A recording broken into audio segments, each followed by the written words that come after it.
I did 13 years in the forces, did a number of different roles, became parachute trained as part of that, and that gave me massive amounts of opportunity because they were involved in lots of different arenas. Some of the organisations didn't want to update the courses, they didn't want to run it to the quality or the standard that I wanted to run it at. They said I have to stick with their remit or not at all. So I set up my own company. So it became, in a way, a no-brainer because I wanted to maintain the high quality standards. First aid can be fun. It doesn't have to be this rigid, sort of mechanical sort of way to do it. It's about recognising the fact that it is a life skill, but also it's a toolbox for you and looking after yourself.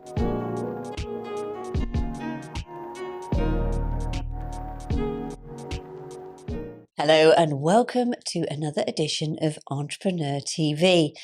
Now, have you ever attended a training course? Have you given it the old eye roll and maybe gone like this halfway through the day? Well, it's just such a shame that you didn't meet my next guest, Tony from Ascend Learning. Thank you for coming in, Tony. You are a joy. If only we'd all had a Tony to do our corporate training. That's what a lot of people actually say once they've been on it. So sometimes I get the rolling eyes, sometimes I get the people saying, why do I have to be here? I've had so many discussions around that one. I think the classic question I always get is, before we even started talking, is what time do we finish? No. That's it. I'm thinking, well, I haven't even started yet. But by the time we've got into it, people are engaged, people are wanting to actually learn, and they realise actually even subjects such as health and safety aren't actually as boring as they think it is. So the other thing as well, you can learn so much from your courses that you can even take home into your private life. I mean, things just like first aid. absolutely, yes. I mean, I would think that everybody should do first aid. So, well, completely. I'm teaching to some schools who are, some kids who are year 4. And I go in there and do 1-hour workshops with them. They love it. They're thoroughly engaged. And sometimes the teachers look at me and say, how do you keep them going for an hour when I've got them for 10 minutes and they're disengaged and they don't want to actually learn? So it's because it's fun. So first aid can be fun. It doesn't have to be this rigid, sort of mechanical sort of way to do it. It's about recognising the fact that it is a life skill, but also it's a toolbox for you and looking after yourself, and also something that it meets the regulatory requirements, which is what people all the workplaces want to do. And you see, the thing is that you're saving lives. Absolutely. And as you know, those seconds do count. Absolutely, yes. There's lots of statistics around how quick it could be, and if you don't react quick enough, hesitation can mean the difference between life and death in certain situations. But most first aid is just putting a plaster on, and they don't even realise that. So don't even realise that actually. So most people don't deal with life-threatening conditions, don't deal with life-threatening situations. They deal with day-to-day stuff, and sometimes even not even being aware of infection control procedures is really a major part of the first aid training as well. So how did you actually start this business? Because I believe you've got a very interesting background with the military. Well, the military, I started back in logistics back in 1983, so some people weren't even born then, who may be listening to this, but I did 13 years in the forces, did a number of different roles, became parachute trained as part of that, and that gave me massive amounts of opportunity because they were involved in lots of different arenas. So, and part of that was actually becoming an instructor within the forces, as well as I was teaching things such as jungle warfare, desert warfare, but also physical training, which was where I sort of found my niche realistically for the last 5 years. I was a physical training instructor, became part of the pre-parachute selection team, so getting people ready for P Company and things like that. That was great because I'd been through it myself, and it was hard, don't get me wrong. Oh, yeah. But it was making sure that those standards were maintained and we were getting the right caliber of people into the regiments and the corps where we were working. So that was great, and it also gave me the confidence to understand that I could actually stand in front of a group of people. At 24, 25 years old, I had no idea that I could stand in front of a group of people. Also, a group of people who were also soldiers, who were also confident and were also capable. And I'm saying, do this my way, and are they actually going to listen to me? So they might just tell me to go and do one. But they listened and they did as I was told, and actually I became gained quite a good reputation for that. So that's where it sort of began. 'Cause I suppose that training, that discipline that you have, and also, of course, the army and all the other different forces, they have their systems, their requirements, and what you're supposed to do. And I suppose that really helped you with this training business in particular. Oh, absolutely. It gave me the fundamental basics around how to teach and instruct. When I came out of the forces, I got a role with the Home Office teaching the police for 4 years. And Wow. they put me through my first teaching qualification, which was fairly low level. It's classed as the level 3 qualification in today's world, but it was enough to get me on the teaching sort of like ladder. And I learned lots of different other aspects of teaching, how to teach, not just to instruct, but to teach. And that was completely different to instructing, because you're now doing facilitation, and that was a completely different way of sort of gaining information and getting people involved. And I was teaching subjects from conflict management to personal safety to baton training to handcuff training, security training, all the skills that the police officers needed before they went out onto the streets and did their jobs. And that was a phenomenal job. I loved it. And the only reason I left there was because I moved up north.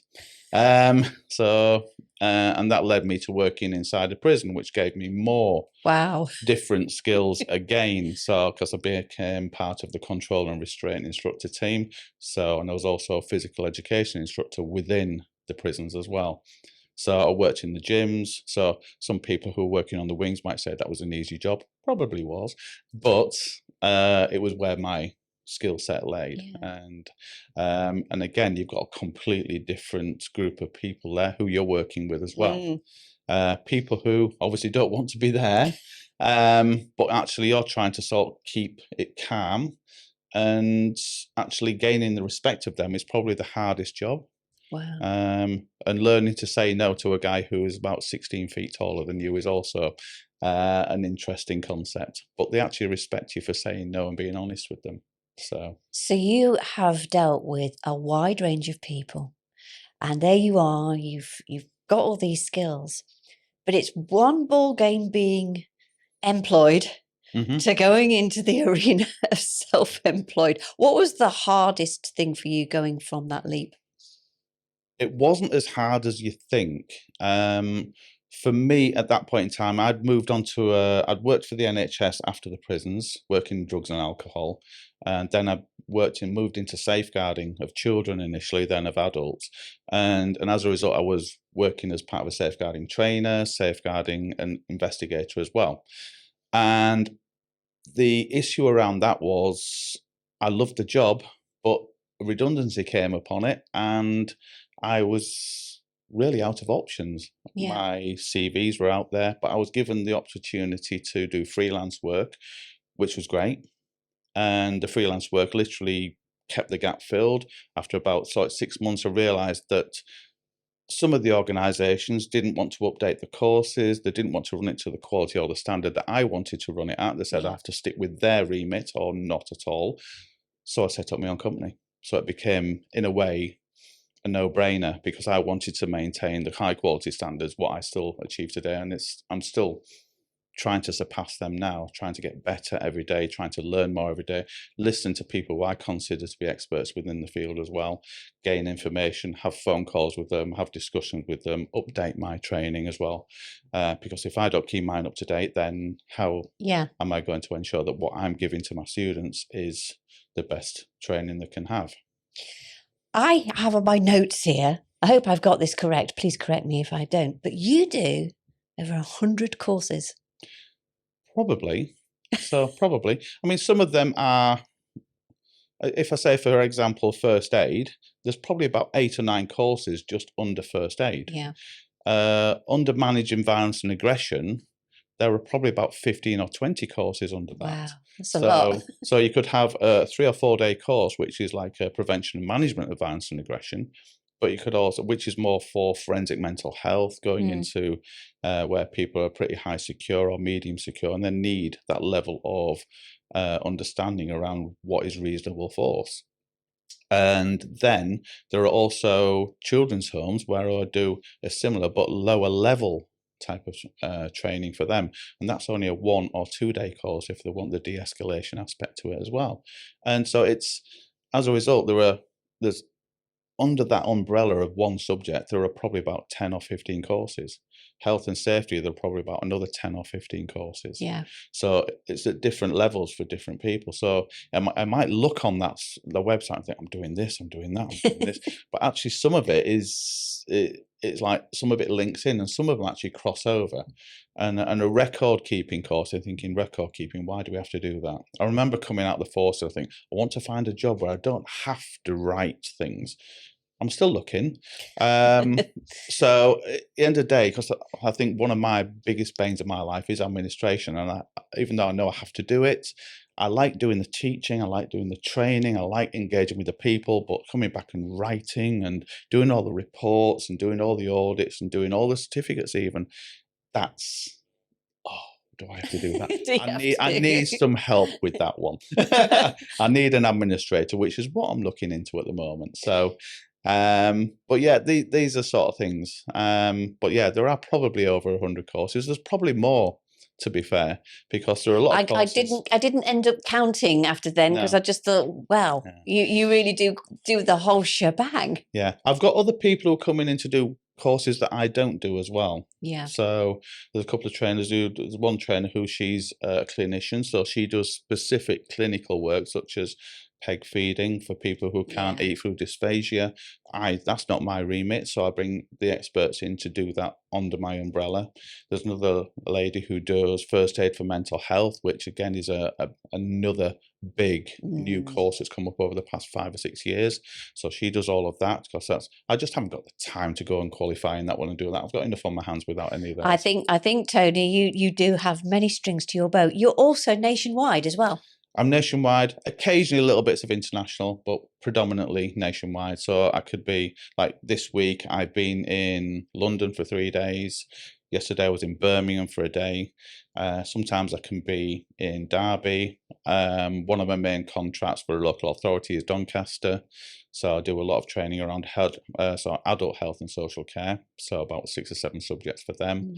And then, so I can be, well, anyway, Newcastle. You're everywhere. Yeah, I can literally be everywhere. My car's got some miles on it. I bet it has. I bet it has. You're also really good with your e-learning. Now, anybody knows that technology moves at such a pace. Yeah. How do you keep up with it all? My e-learning, luckily, I've got a good third-party provider. They maintain most of that for me.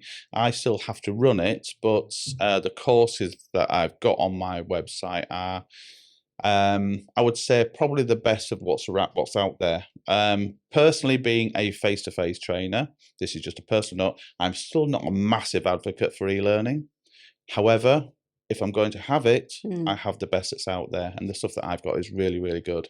I've used even some of it myself, and it's tweaked my memories. I do it for my own CPD sometimes, and it's actually better than even I expected. So even though I still predominantly love the face-to-face, and that's where you get the interaction, there is a need for it. So if people are going to use e-learning, yes, I would say use the third party that I'm using, and because there's others out there that I think are just, for want of a better word, ticking the box. I do not like the ticking the box aspect to it. So I want to make sure people know what they're doing and they can do their job safely, because most of the people who I train are people who have got responsibility for other people, such as children or adults who could potentially be vulnerable. And that's important to make sure that they're covered and they know what they're doing. Absolutely. Now, do you have a big team around you? No, not really. Not massive. I was saying that loosely. I've got someone who does some of the administration for me. I've got the other 2 freelance trainers for me, potentially a third trainer coming on board as well. But I do most of it myself now. I used to have pre-COVID because everything went a little bit wrong during COVID. But I shrunk down in order to survive, technically. I've come back and I've rebuilt and it's growing again. But I'd say loosely my other team is part of a federation that I'm part of, which is the NFPS, National Federation for Personal Safety. They're the ones who keep me up to date, especially with the restraints and holds and physical interventions, what I've got to do. I'll teach to the other people. There's other people such as Yorkshire Ambulance Service. That's where I do my updates through for my own first aid training. So that's an organisation in Leeds, and they're part of the YAS. Then there's other, so what I would classify as experts within their fields, and they're part of my network. And if I've got a question, then they're the ones who I'd call in. So even though they're not officially part of Ascend, they're part of the people who I would consider as my support network. Because I don't think you can do this on your own completely. I think Tony, if you could sort of like multiply Tony, it would be really, really good. That'd be helpful, yeah. What is your greatest pet peeve in business? What things really grind you, apart from admin? Yeah, it is admin. Yeah, I think sometimes now it's probably the early mornings and the long drives. So sometimes, like, I can get up and it's 3 o'clock in the morning, driving down for 3.5 hours, doing 6 hours of teaching, driving 3.5 hours back. So I've set off at 3 in the morning, I've got back at 9 at night. So that's a long day. It can be, yeah. So I try to bunch a lot of courses together. So I've got a few nights in a hotel, so it's maybe one long drive or that type of stuff. So it all depends on the organisation and where I've got to be the next day as well. So how do you work that work-life balance then? Because there has to be some give. Yeah, I think the hardest bit of learning to say no. Yeah. Haven't got it down to a pat yet. Not 100% yet, because at the end of the day, sometimes my clients will come in, Tony, we've got this coming in, we've got that coming in, and we need this training to make sure we are compliant. Yeah. And I say, and I'm trying to rejig for them. So even the last month, I ended up, there's 1 week I did 10 days in a row because I had to fill the weekends in. Because I said, right, I can't do this week, I'm fully booked. I can do a Saturday. Then another client rang up, okay, I can do the Sunday. And all of a sudden, I haven't got a life, I've just got work. There are other times when you get the quiet periods. So August does tend to go quiet. Just you can breathe. Sometimes. However, I've just got a new thing that I might be doing now. I've started helping with a local school with one of the local teachers, a friend who I met from the gym, and he's a school teacher, and he does all these sports camps. And because I was a PTI, I've got a sports background, and he's brought me. And I was teaching Taekwondo to the young kids during their summer camps and their Easter holiday camps. And now he's asked me if I can run a couple of the weeks for him during August. So that might not happen as much. So there's a multitude of things. I think being military, it gives you a multitude of things, skills that you can do, and it's not. And I think that's what local employers don't understand. Yeah. They don't understand what the military can do. They've got so many transferable skills. And that's not just me, that's every military person I know. They've got things that they don't understand. Their organisational skills, their ability to adapt. It's a flick of a switch. They can do this. Right, this has happened. Can we do this? And they just go into another mode and they can do it. Yeah. And that's what I see about the military. I mean, I have a passion for military personnel with my family being in the military. And I know how hard it is when they come out of the forces. And it's like they've had a big family and then it's just boom. Yeah. How devastating is this to some of the service personnel? To some people, it's horrendous. I think I was fortunate that I had a plan. Because I was a PTI, I knew I wanted to go into some form of instruction training, and I was actually putting myself out. I got permission to go and do a job locally where I was at in Warwickshire. And I was working at just a local gym, just to get experience. And this guy said, well, what? And again, I was up against the usual barriers. I said, look, can I come and work for you part-time, just do a couple of hours as a PT on an evening, that type of stuff? Well, I don't know. I don't recognise your qualifications. I don't recognise this. He says, well, I've got 5 years of experience doing things that you wouldn't think. Yeah.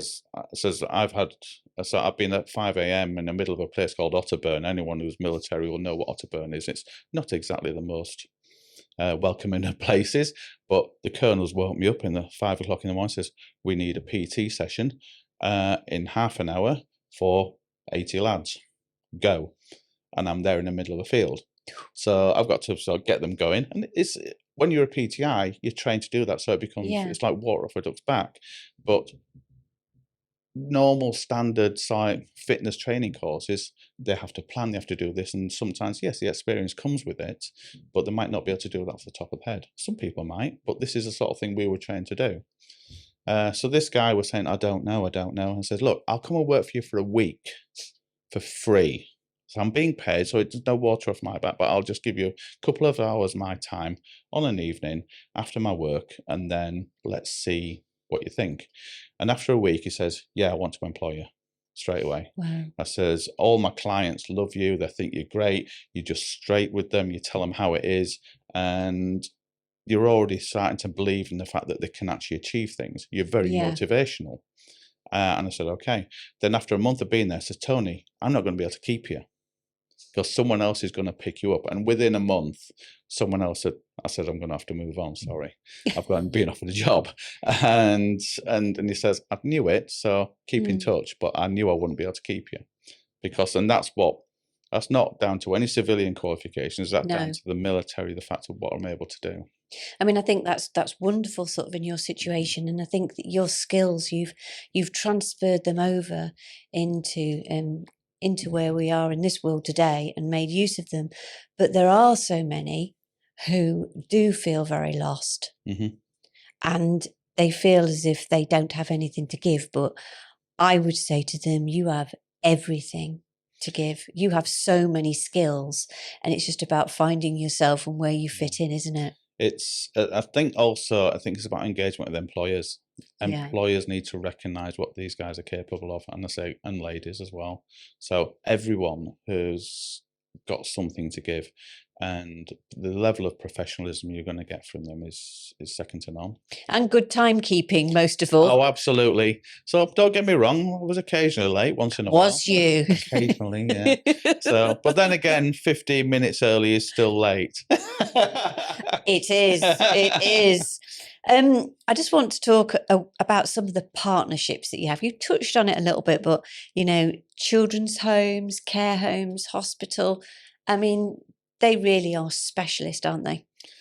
They are, because they're dealing with people. So most of the clients who I deal with are all dealing with people. Some of them are extremely vulnerable. For example, the elderly, and some of these people have got learning disabilities, they've got special educational needs, they've got sort of dementia. So, and there are loads and loads of different types of dementia. So each type of dementia has its own specific type of symptoms associated with it as well. So there are some generalities, but then it becomes very personalized, which is why the care that they've got to provide, if they've got 60 people in a care home, they've got to provide what we call person-centered care. That's very, very hard to do for a group of carers, because we're trying to give this person the life that they would want, and their needs and their wants sometimes conflict. So, and that's really, really hard. Making it person-centered, because everybody wants something different. Yeah, they do. Yeah. And that's the good thing. I mean, you've got so much energy. You bring a lot of fun to your courses. As we sort of said at the beginning about the eye roll and whatever. Do you think that that's a popular misconception about the training industry? Oh yes, definitely. Training is always one of those areas that is always classed as the first thing to go when money gets tight. Yes, in a business it is. Always is. Every area, and I've seen, because I've been in training for 25, 30 years with organisations, with corporations, and also on my own, I've seen the waves, going through when money gets tight, going through even the 2008 crash, everything that happened. So all of a sudden we've got to tighten our belts. So we're going to make all of our training teams in-house. So, and that's what they're doing now. I can see that now because belts are tightening again. Yeah. So they're starting to say, well, we're going to do our own training in-house. Can you train our trainers? Yeah, no problem at all. We need to do some train the trainers to make sure you're up to speed. Then we need to do the CPD on a yearly basis. All right, we have to do it on a yearly basis. Absolutely. You have to make sure your trainers are up to date as well. So there's all this quality assurance that's in place. But what I've seen is they've tightened the belts, and then after about 3 or 4 years to get a bit more money, says, oh, maybe it'd be useful if we had some specialists come in, some people who've got some really good knowledge and background and experience in this, rather than just people who we've trained. Yeah. So people with all the experience and can get this information across better. Because what we found is the standards are starting to drop a little bit in the quality of care.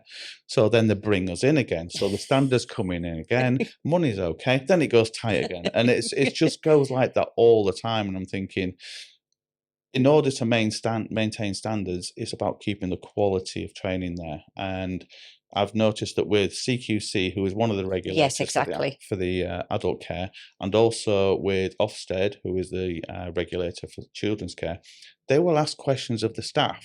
And that's absolutely valid. They should do. And they just come in ad hoc without notice, and they expect you to know, don't they? Oh, absolutely. And that's what they should do. Completely. The Ofsted turned up on one of my training days at a children's home. No. Yeah, they weren't aiming to be on my course. They didn't know that I was going to be there. And now they did the children's home. And I went in there, and this children's home said, well, the Ofsted inspector said, so what's happening? So, well, he's delivering now positive handling training, which is their physical intervention training and legal use of force. And they said, okay, well, deliver the training. I'll watch it. So, and she actually, technically, even though she wasn't officially looking at me, she just said to me, says, that's really interesting. I didn't know half of that. Says, and that's quite scary in a way. Yeah. But also, I mean, they're not expected to know all of the stuff. I go a little bit more in depth to make sure the staff are confident in what they're doing, because that's what we're looking for, confident and capable staff who are able to actually do their job and know what they're doing is the right thing. So as a result, it was just a case of, that was a really good day. Thank you very much. So, and yes, I don't think they inspected the home. No. But I'm sure they'll have to do that. But it was a case of, I was sort of unofficially Ofsteded. Yeah, exactly. Did you get a clean bill of health there, Tony? Well, verbally, yes. It'd be nice to have something in writing, wouldn't it? If there's any youngster who, and we do get some in careers watching these podcasts, and they're looking at maybe, I could be a good trainer. They think that they've got it in them. What's the one piece of golden advice you would give them? Know your stuff.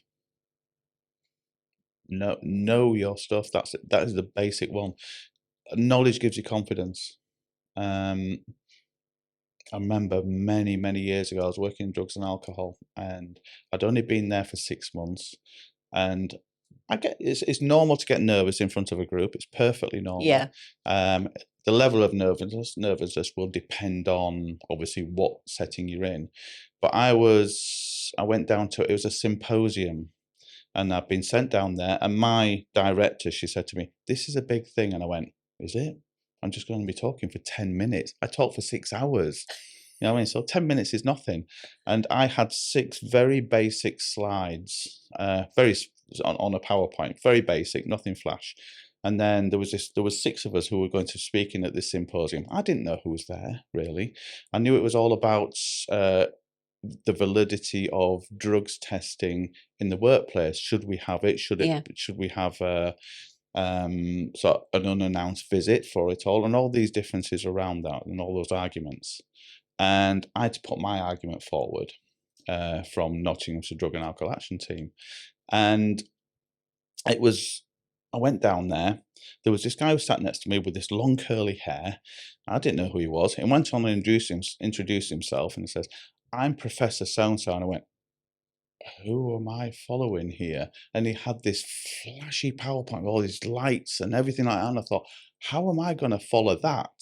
Oh. And I had this, hi, I'm Tony. No qualifications really at that time, not to the professor level anyway. And I thought, wow, this is going to be tough. And then I looked around the corner and there was lots of the leaders of businesses. There was sort of like very, very powerful people within corporates. And so to people, I don't rub shoulders with those people, not at that time anyway. And it was like, there was even some of the cabinet members there. So it was very political. So, and I was going, okay. And suddenly, for the first time, I was like, I'm nervous. I'm nervous. And I went on there and says, hi there, it's Tony from Notts County. And I went, okay. Went up there and I just, for the first time, I was shaking with my clicker. You know what I mean? And I thought, and I hit the clicker and I started talking. Within about 15, 20 seconds, I was into my flow. Yeah, you calmed down a bit then. I was into my flow because I knew what I was talking about. You had that confidence of what you were saying. Because I wasn't talking about anything that's from a textbook. I wasn't talking about anything that was from hearsay. I was talking about evidence that I had gathered from the people on the streets who were living with drugs, who were working with that. Because I was working with the people who were doing it every day. So I came with facts that was in my head. And it just came off and it flowed. I came off there and I got a standing ovation. Oh. So, and as a result, it's sort of, and that's what I always took away from that. Know your stuff. Yeah. Because if you go in there and try and blag it, you will be absolutely. You can end up being annihilated. Yeah, you will. So, and that was the issue I had from that one. So, first thing I would say to anyone is know your stuff. And that will give you the confidence to go on stage or to stand in front of people and do what you're doing. Well, Tony, you are definitely an interesting character. And as I say, you are full to the brim of skills. But now, you're into my favourite bit. Yes, the quick fire questions. Yes. I do like to spend time on these. The team better not laugh at me. I know what they're like. Who would be your favourite person to train if you could train anybody? Favourite person to train? It'd either be, actually, it would be some of these action heroes. Would it? Yeah. So just to see if they're really as good. Tom Cruise? Tom Cruise, I think he's actually not too bad from what I think he does a lot of his own stunts, I think he does, yeah. I think I might be challenged there myself. But yeah, I think so. Thinking about the guys who've done like the Captain Americas of these and the people who did Iron Man, and actually, are they as good at these martial arts as actually they say they are? Yeah. I don't know. It'd be nice to see. It would be nice to see, wouldn't it? I'd love to meet Keanu Reeves, John Wick. There you go. Yeah. So, I'm a huge John Wick fan. Yeah. So, yeah, huge Keanu fan. He might throw me around a bit. It's jiu-jitsu. I'm taekwondo, but he might throw me around a bit. Yeah, it's hard to tell when they do all these sequences on TV because you don't know what's real and what's, been put on a bit, Yeah. So, yeah. Which is your favourite course of yours that you just love to teach? Have you got one that you think, oh, I love this one? There's two, really.